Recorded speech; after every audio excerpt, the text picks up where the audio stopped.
disfrutando de un contenido fresco y actualizado por A Primera Hora.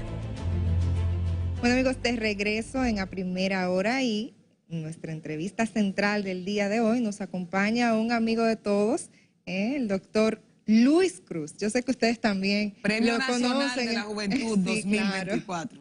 Claro. Buenos días, ¿cómo estás? Buenos días. Buenos días, Luis. Que para mí es un honor estar aquí en el día de hoy con ustedes en Primera Hora y de verdad qué privilegio compartir este escenario con ustedes, amigos, colegas, y que siempre tengo mi admiración y respeto a cada uno. Claro que sí, Luis. Tú sabes que en los últimos días nosotros hemos estado hablando de la cantidad de virus y de situaciones que hay en el país. Y un termómetro para ver cómo está nuestra sociedad va en la clínica que tú diriges junto a tu padre, el queridísimo doctor Cruz Jiminián. Cuéntanos cómo está la situación, qué es lo que se está moviendo en el ambiente. Sí, si bien es cierto, tenemos un aumento significativo, no solamente en la clínica Cruz Jiminián, sino a nivel nacional en las emergencias. No en internamiento. En internamiento podemos decir que está totalmente controlado, pero en las emergencias sí hemos visto un gran aumento, pero eso era de esperarse. ¿Por qué? Sí, ¿por qué era de esperarse?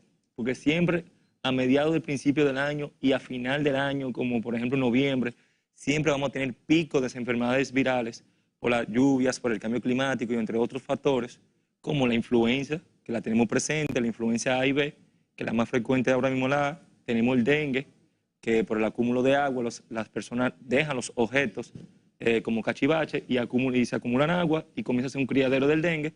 También tenemos el virus sincitial, que es la famosa gripe, como le decimos, y también tenemos mucho COVID. Es decir, que por ejemplo, si vemos la tendencia de salud pública, hemos visto que el COVID ha aumentado significativamente, que de cada 10 personas, 5 están saliendo positivos. Sí. Pero ¿y tú no me mencionaste la gripe mala esa que anda? No, la gripe mala que nosotros decimos siempre es la sincitial, pero... No, lo que pasa es que nosotros la clasificamos. Tú dices todos los gripes y la gripe mala esa que anda. Y la gripe, bueno, sí, así que decimos todo, la gripe mala que anda.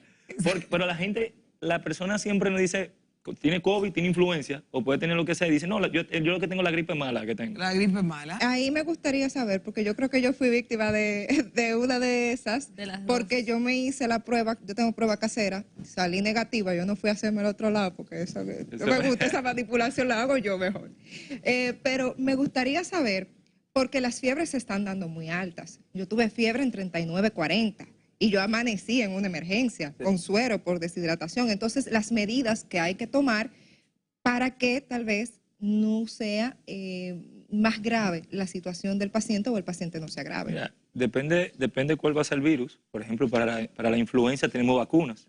El problema es que ya mucha gente desconoce que esta vacuna está. Por ejemplo, ayer le tuve una entrevista que tuve el placer de participar con el doctor Barcácer, que es infectólogo, y él estaba diciendo que un vecino, señor ya adulto mayor, le dijo al doctor que si hay vacuna. Dijo, claro que sí, y es una vacuna vieja, no es nueva en el país. Y él le dijo que si se pueden vacunar los adultos. Dijo, claro, se pueden vacunar cualquier edad, incluyendo las embarazadas. Entonces, mucha gente desconoce que para la influenza hay vacuna. Eso no significa que no te va a dar influenza. Eso te puede dar la influenza, igual que el COVID. Mucha gente dice, ¿por qué me voy a vacunar si me va a dar COVID? El problema es que hay sistema inmune que aunque te vacune te puede dar, pero te va a dar con mucho menos sintomología que si no estuviera vacunado. Y la sintomología va a ser mucho menos grave, tal vez no va a meritar un internamiento.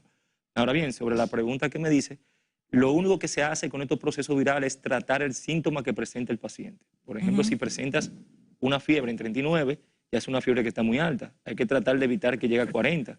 Porque ya después de 40 comienza entonces a tener mucho más síntomas que puede agravarse más. Entonces, en esa parte lo que tratamos es de pasarte paracetamol intravenoso o cualquier suero que pueda bajarte esa fiebre, pero lo que se trata es ese síntoma específico que tiene, porque no se trata per se el virus. Por ejemplo, yo no te puedo decir, yo tengo un medicamento que se te va a quitar mañana la influencia. Ahora, yo te trato el virus con Tamiflu, te trato el virus con la sintomología que tiene, y ya en 2, 3 días, 4, ya el sistema inmune comienza a recuperarse nuevamente. Luis, tú hablaste del cuidado intensivo, están controlados, pero la verdad es que nuestras emergencias, muchas de ellas están abarrotadas. Tenemos COVID, influenza, la gripe mala que anda por ahí, incluso se han reportado algunos casos incluso de ameba. ¿Está nuestro sistema de salud y nuestras emergencias preparadas para esta escalada en todos estos virus respiratorios? Mira, somos uno de los países privilegiados en esa parte, porque, por ejemplo, tú vas a Estados Unidos y tú tienes dengue, que es muy extraño, y ellos no saben manejarlo, porque no están acostumbrados a ver esos tipos de virus o enfermedades. Nosotros sí. Ya es un país que los médicos están adaptados a las enfermedades tropicales y ellos, bueno, mayormente cuando ya tenemos otro pico, Salud Pública le emite un protocolo a las emergencias y a las clínicas y hospitales de cómo atacar o cómo prevenir cualquier situación que venga a la emergencia. Por ejemplo, si ya vemos que tenemos voy a poner un ejemplo que no de los virus respiratorios para descartar esto. Escherichia coli, el cólera, por ejemplo. Que tenemos cólera en el país, ya Salud Pública nos emite a nosotros como clínica un comunicado que cualquier paciente que venga con estos síntomas, lo primero que hay que descartar es el cólera. Ahora mismo, como tenemos pico de enfermedades virales, Salud Pública nos emitió de hace ya varios meses que hay que descartar tal y tal. Entonces, ya con ese protocolo, ya nosotros tenemos una observación hacia ese virus que ya sabemos que hay. Entonces, ya después Salud Pública dice, mira, ya bajó la tendencia, ya ahora podemos volver a los mecanismos de antes. Luis, una pregunta, sobre todo con el tema de COVID, que dijiste que había tanto COVID, inclusive de la mitad del que se está haciendo la prueba. Y ojo, esos son los que se hacen la prueba, porque la prueba no lo cubre el seguro. Claro. Y vale 4.500, 8.000 hasta 12.000. Eso te decía, algunos 7.000 y pico. Entonces, bueno, el panel respiratorio vale 12.000 el completo. Entonces, el grande. Entonces, porque hay corto, mediano y largo. Entonces, ahí mismo, ¿cómo están siendo, si de cara a los síntomas del COVID, lo está viendo con mayor fortaleza o más débiles que antes? Porque la información que tenemos es que está en una cepa un poco más débil, pero los síntomas que están viendo esos pacientes de COVID, ¿cómo son? Mira, el COVID siempre va a mutar. O sea, eso hay que aprender a convivir con el COVID, igual que la influenza, igual que cualquier enfermedad viral. Nosotros ahora vamos a tener un aumento de COVID, el año que viene vamos a tener un aumento de COVID, y eso va a ser normal. No es que ha habido una cepa o una mutación que ha sido grave, porque no ha visto ingresos significativos. No tenemos un área de internamiento de COVID en ninguna clínica. Mayormente lo que están ingresando COVID son los hospitales, porque ya se cerraron todos los centros de hospitalización de COVID. En internamiento no he visto, supuestamente he escuchado 2 o 3 casos de fallecimiento, pero todavía no se ha reportado vía Salud Pública. Y si no se ha reportado, para nosotros eso necesita en estadística. Esos son rumores médicos que salen en grupo y entre otras cosas. ¿Pero cuál es el rumor que se...? No, que de todos los pacientes positivos que han salido, han fallecido 2 o 3 pacientes. Esto es en esta nueva cepa. En esta nueva cepa, pero... Según Salud Pública, ni hay entubados ni hay cuidados intensivos. Y según Salud Pública y según la mayoría de los médicos, porque esos son médicos que dan su opinión y vuelvo y repito, ellos pueden decir que por el COVID, pero puede ser por otros factores, como circulatorios, infartos, entre otras cosas que puede tener el paciente. Entonces, volviendo al tema de que me hace la pregunta, no creo que esta cepa sea muy grave. Sí veo que es muy contagiosa, que se puede transmitir fácilmente, pero a nivel de sintomología se puede tratar ambulatoriamente. Claro, tú sabes que hay una problemática, Luis, que nosotros la tocamos aquí de vez en cuando. Hay muchas situaciones que yo digo, pero ¿cómo puede ser? De las aseguradoras y del tema de los pacientes, cuando llegan, qué le cubren, si los refieren a ustedes, después salen.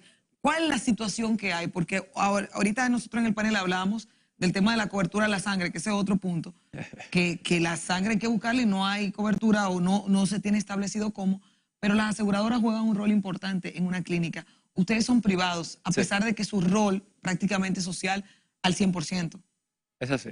Nosotros somos una clínica social, pero también somos privadas. Claro, son una empresa, tienen que pagarle el personal, tienen que gastar impuestos, en mantenimiento, luz, exacto. Nada más en luz gastamos casi 2 millones de pesos. Imagínate. Entonces, cuando tú calculas la parte operativa, es un costo muy elevado en el sector salud, y más que después de la pandemia, el pico de la compra de materiales gastables y de medicamentos subió a un 30%. Anteriormente tú comprabas una jeringuilla, por ejemplo, a 4 o 3 pesos, ya tú la compras a 8 y 10 pesos.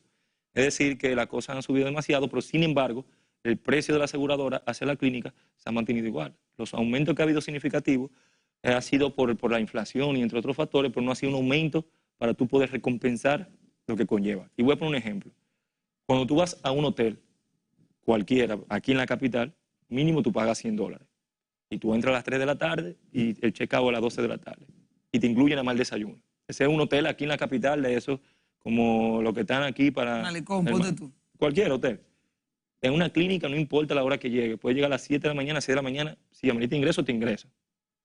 Te dan el desayuno, la merienda, la comida, la merienda, la cena, un médico las 24 horas, una enfermera las 24 horas, una habitación con aire, baño, la hotelería que amerita de sábana, almohada, jabón, pasta, televisión, wifi, seguridad, para que simplemente la aseguradora te pague 2,000 pesos, que eso es lo que paga la aseguradora. Cuando tú calculas la diferencia entre un hotel que te cobra $100, que estamos hablando de 5,900 pesos, a 2,500 pesos, que es lo que te paga una aseguradora, tú no tienes un costo de retorno que tú puedas decir, ok, yo puedo recuperar. Y es por eso que al final el que paga esa consecuencia es el paciente. ¿Cómo? Bueno, cobrándole un copago o cobrando una diferencia mucho mayor de lo que la ley le estipula, porque la ley estipula que el paciente nada más debe pagar el 20% de la diferencia del valor total de la cuenta. Luis, entonces ahí entramos en una discusión que siempre tenemos. Las aseguradoras de este país son un negocio. Entonces, lo son. Sí. Todas las empresas privadas son negocios. Sí, lo son. Pero el tema es que entra en contradicción con lo que establece la misma Constitución de la República de lo que debe velar el Estado por la salud y la seguridad social de los dominicanos. Entonces también tú tienes un Consejo de Seguridad Social, graficándote. Sí. Tienes un Consejo de Seguridad Social que está integrado por jueces y partes, porque donde yo tengo derecho a veto y yo soy una parte interesada, pues yo nunca voy a dejar pasar las resoluciones que me van a afectar a mí y a mi negocio. Entonces, yo pregunto, ¿qué hace falta en la República Dominicana? Porque también yo veo el tema de la injusticia en la parte de las clínicas que tienen que funcionar, pero también yo estoy viendo la parte de la persona que está asegurada, que paga una seguridad social y que la seguridad social es deficiente. Entonces, hay que buscar un punto medio. ¿Qué hace falta? Y antes de que Luis responda, solamente decirte que hay un tema de legislación. Claro. Los legisladores son los que han permitido que las aseguradoras tengan el beneficio que se Mira, merecen. por ahí viene una reforma, aparte de la fiscal y la constitucional y la penal, hay una reforma de seguridad social. Sí. Que en esa misma reforma de seguridad social debería incursionarse el proyecto de ley que sea para mejoría de los usuarios. ¿Cómo cuáles? La atención primaria. Yo siempre he sido un abanderado de que, por ejemplo, vía la Cámara de Diputados y el Senado, en la misma reforma de seguridad social, que la puerta de entrada en el plan básico de una aseguradora del paciente debe ser por una atención primaria. Sea privada o sea pública, debe ser por una atención primaria. ¿Por qué? Porque la atención primaria no solamente te da consultas, sino trabaja una salud preventiva. Claro. Y cuando tú trabajas una salud preventiva, el costo es mucho menor. La aseguradora te va a poder pagar mucho mayor, porque yo no estoy diciendo, ni tampoco voy a meterme en ese ámbito de aseguradora, porque es verdad, es un negocio. Todo es un negocio. La clínica es un negocio. Yo tengo un banco y un negocio. Yo tengo una aseguradora y un negocio. Ahora, el negocio del sector salud es complejo porque trabajamos con vidas, trabajamos con seres humanos, trabajamos con lo más sagrado. Después de sacerdocio, es la medicina lo más cercano al Dios, eso es lo que dicen. Entonces, en esa parte de la aseguradora, yo lo que creo es que para que ellas puedan costear el servicio como debe ser, debemos bajar el costo real a las enfermedades. Cada año, y voy a poner un ejemplo, cada año aumenta significativamente las enfermedades crónicas. La diabetes aumenta cada año. La hipertensión aumenta significativamente. Los cánceres en etapa tarde aumentan. Etapa 4. Ya, exactamente. 3, 4. Que ya no hay prácticamente, nada que tienen que dar, le hace quimio, hace radio y como quiera el paciente ya va a estar complicado. Pero tú sabes que como familiar en sí, tú vas a hacer lo que sea para dar la mejor calidad de vida. Entonces, cuando tú le sumas esos costos a la aseguradora, que cada año sigue aumentando, que tiene que cubrir el medicamento, que tiene que cubrir las consultas. Pero ahí entra otro tema. Por ejemplo. Y yo no estoy justificándola porque sí, yo soy afectado. Pero ahí entra otro tema. Por ejemplo, un mapeo genético, ¿no te lo cubre? Te lo seguro. El seguro básico no te lo cubre. Igual que la sangre. Entonces, y un mapeo genético te está costando entre los 35,000 pesos, sin seguro. No te vayas tan lejos. Un neurólogo pediátrico, que es una consulta, no te lo cubre un seguro. No te lo cubre. La salud mental no te lo cubre el seguro. Entonces, yo por eso hago la pregunta. ¿Qué tenemos que hacer para que lo preventivo, el abanico se abra hacia lo preventivo, hacia el hecho de que la gente esté informada? Por ejemplo, algo tan importante como el tamizaje. Neonatal. Eso es una conquista de este año. Sí. Pero eso te previene unas enfermedades a futuro, totalmente. Pero no te lo cubrían los seguros y tú tenías que pagar $500, $1,000. Que es costoso y la mayoría de las madres no podían costearlo. Y eso es un estudio sumamente importante. Eso era un privilegio antes de hacerle un tamizaje neonatal. Sí. Ya hoy en día, gracias a todas las campañas que han hecho la sociedad, de las familias, entre otros, ya sí lo cubren. Ahora bien, si bien existe una pregunta, ya entramos entonces a agregarle a la cartera de servicios la cobertura que en el plan básico no lo cubren. Por ejemplo, si bien lo informaste, que las genéticas, la salud mental, la sangre, que la ley dice que la sangre debe cubrirla, pero sin embargo el único seguro que la cubre es SENASA. Pero sin embargo, supuestamente en el plan básico debe haber una cobertura en toda la aseguradora médica. Salud bucal, por ejemplo, no lo cubre. Hay una cosa más, Luis, que yo no sé cómo ustedes lo hacen, la verdad. O sea, creo que la poca clínica del país, que te recibe un paciente que si no tiene dinero ustedes lo atienden, pero las otras clínicas, si tú no depositas dinero... Pero tampoco yo lo cuestionaría, las clínicas, y te voy a decir la verdad. No, yo sé que tú no lo cuestionarías, pero te digo, ¿cómo lo hacen? Porque es un costo, tú tienes médico que pagar. Pero al final trae consecuencias, claro. Eso. El que quiera jugar con candela como nosotros lo hacemos, porque yo le digo así, quiebra una clínica. Nosotros, porque tenemos un volumen que gracias a Dios y el trayecto que ha hecho el doctor Criminal, podemos darnos ese privilegio. Pero una clínica que, por ejemplo, nosotros recibimos 3.000 pacientes diarios, ya es un hospital. Entonces, al tú recibir 3.000 pacientes, tú pierdes por un lado, pero recompensa por otro. Por ejemplo, yo recompenso por imagen, pero yo pierdo por internamiento, porque al final el paciente no tiene con qué pagar la cuenta. Pero una clínica que te reciba 60 pacientes al mes, 100 pacientes, y el paciente no tenga con qué pagarle, no va a tener cómo recompensar. Ahora bien, qué bueno que mencionaste ese tema, porque es un tema que para mí es sumamente importante, porque han querido hacer una campaña como que la clínica privada son el enemigo de la sociedad dominicana. Y nosotros no somos el enemigo. Nosotros somos el mejor aliado que tiene el sistema sanitario de la República Dominicana.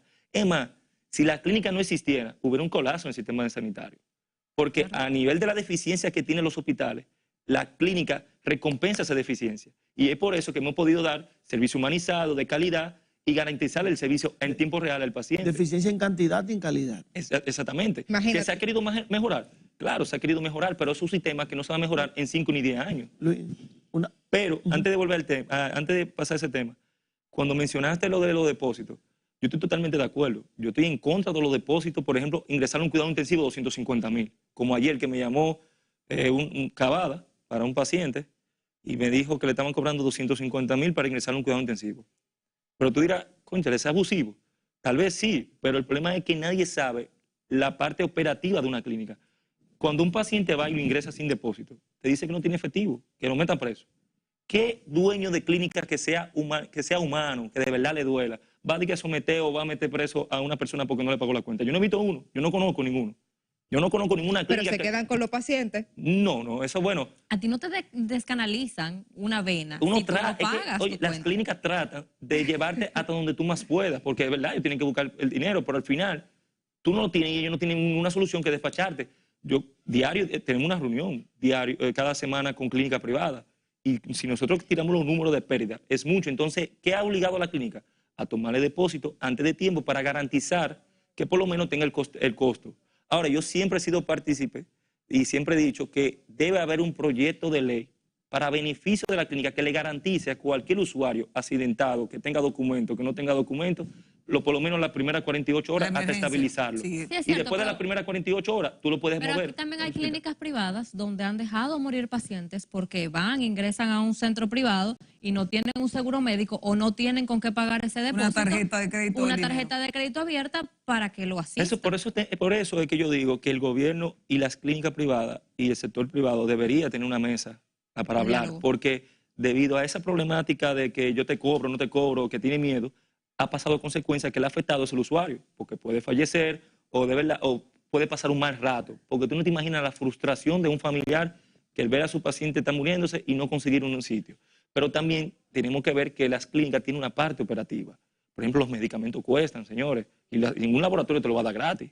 Los laboratorios te dicen, págame ahora mismo. Los reactivos también. No, los reactivos del laboratorio, nosotros tuvimos que vender laboratorio, Amadita, porque el costo de mantener un laboratorio no es cómodo. No es fácil. Es una empresa totalmente paralela. Claro. Luis, una pregunta. Hay un proyecto que tú tenías, que es un proyecto de salud, porque, y he visto inclusive en indicadores, no sé cómo anda la proporción, dicen los estudios del BID que por cada dólar que tú inviertes en prevención, les retornan $2 al Estado. Es decir, es más fácil y es más cómodo invertir en prevención, dígase salud y buena alimentación, que invertir luego en salud para corregir el tema. pero yo veo que no hay, no sé, el Estado, pero no me gusta decir el gobierno, porque el Estado, donde estamos todos, no tenemos esa visión de prevención, no estamos presionando con la alimentación, con buena alimentación, con el buen estilo de vida saludable. El problema yo creo que no solamente del Estado, hay muchos sectores que tal vez tienen miedo a cambiar un paso tan drástico como las atenciones primarias, porque creen que tal vez de ver de 40 pacientes cobrándole a 1.500, van a dejar de percibir de ver esos 40 y tal vez van a bajar el dinero. Y yo pienso que no, porque cuando tú puedes ahorrarte un gran dinero al Estado y a la aseguradora, te va a llegar el paciente que de verdad merita que tú lo veas y te va a poder pagar mucho mejor. ¿En qué sentido? Actualmente trabajamos una salud curativa en la República Dominicana. Cuando trabajamos una salud curativa, yo me refiero que cuando un paciente o un usuario tiene algún dolor de estómago o algún dolor de cabeza, ¿a dónde va? ¿Al neurólogo o al gastro? ¿Cuánto te cuestaría un gastro? Al Estado o a la aseguradora o al paciente le cuesta de 1.500 a 2.000 pesos, depende del gastro que vaya. Pero el gastro no te va a solamente ver, te va a indicar analíticas, te va a indicar estudio de imágenes, te va a indicar una endoscopía, que una endoscopía vale 24.000 si no tienes seguro y 12.000 de diferencia si tienes seguro. Entonces, al final, para tú volver de nuevo, cuando tú calculas eso, tú gastaste 50.000 a 60.000 pesos por un dolor de barriga que tenía. Entonces, cuando trabajamos la salud preventiva, que son los médicos familiares que duran 3 años en formación, que tienen la capacidad intelectual para manejar hasta un embarazo de los 3 primeros meses, que la gente le han tenido una desconfianza total porque tal vez porque no se le ha dado la importancia, pero yo creo que un médico familiar tiene la capacidad para trabajar cualquier enfermedad básica y ya el médico familiar, si ve que no puede atenderlo, lo refiere entonces a un especialista. Y ahí te va a llegar las enfermedades que tú de verdad necesitas atender. Bueno. Entonces, cuando te llega esa enfermedad que tú necesitas atender, la aseguradora te puede pagar bien. ¿Por qué? Porque tú vas a reducir todas esas enfermedades crónicas. La hipertensión, ¿tú sabes cuánto le cuesta a un paciente cuando tiene hipertensión? Que tiene que ir al diabetólogo, que tiene que comprar insulina, la alimentación. Al endocrinólogo. Al endocrinólogo, las analíticas cada X tiempo.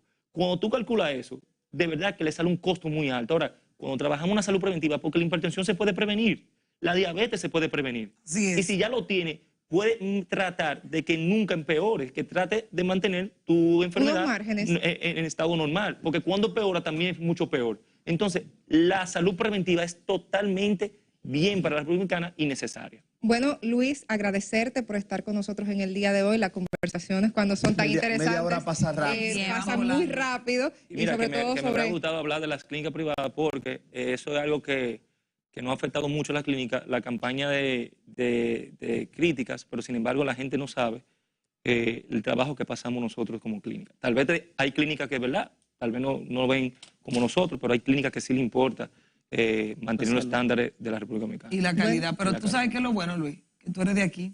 Sí. Tiene esta puerta abierta. Y también que la gente conoce el trabajo que hace la clínica Crossing y la orientación que tienen hacia lo social. Así es. Bueno, amigos, a ustedes las gracias por mantener la sintonía. Feliz fin de semana y el lunes nos reencontramos Hoy aquí es viernes. a primera hora. Bye, bye. Bye.